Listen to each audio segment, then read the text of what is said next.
Shu Rossiya so'zi Nasiya so'zdan kelib chiqqanmi deymanda. Miyochiyolarning puli Nasiyada, Nasiya qilganlar Rossiyada.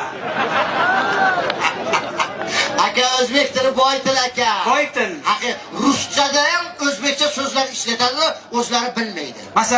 Masalan, oddiygina molako degan so'z bor-ku. Aha, Sut. Molako so'zi ham o'zbekchadan olingan ekan. isbotlab beringchi. Bizda ota-bobolarimiz sigirni qo'lga urgatib sog'ib turganda ruslar kelgan. Aha. Sigirni ham tanimagan. Keyin ota-bobomizdan so'ragan. "Bu nima?" deganda "Mol aka" degan.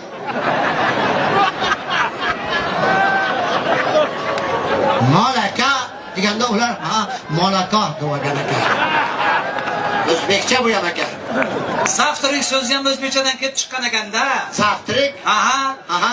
Qadim zamonda charchagan, ochqagan, bir ahvolga kelgan rus odamni bizni o'zbeklar topib olib, haligi o'risga choy ichirib, ovqatlantirib, o'ziga keltirib, o'risga qarab, "Zap, tirik qoldingda" degan.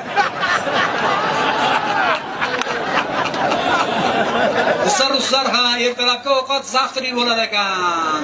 Ana, o'zbek tili bag'oyat boy til aka. Ishonavering. Ana, o'sha zaftirikka qo'shib pishlagan bergan, sir. Sir ham bergan.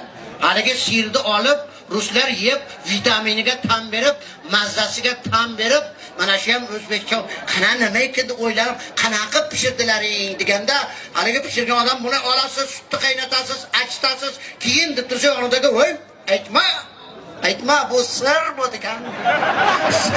Sir deganda ruslar sir degan ekan. Bu ham o'zbekchadan kelib chiqqan. Rus tilidagi "bo'lichka" so'zi ham o'zbekchadan kelib chiqqan ekanda. Bo'lichka. Haligi o'zbek xalq ertaklaridagi 3 og'ayni botirlar Rossiyaga borishgan. Rahmat.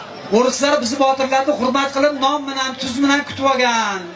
Keyin to'ng'ich botir nonni olib, kenja botirga berib, "bo'lichka" degan.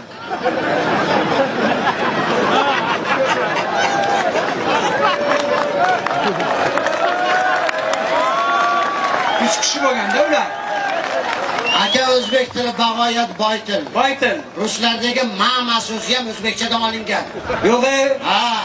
Ruslar kelganda yosh go'dak bola ochiqib qolib, onasiga qarab, "Mama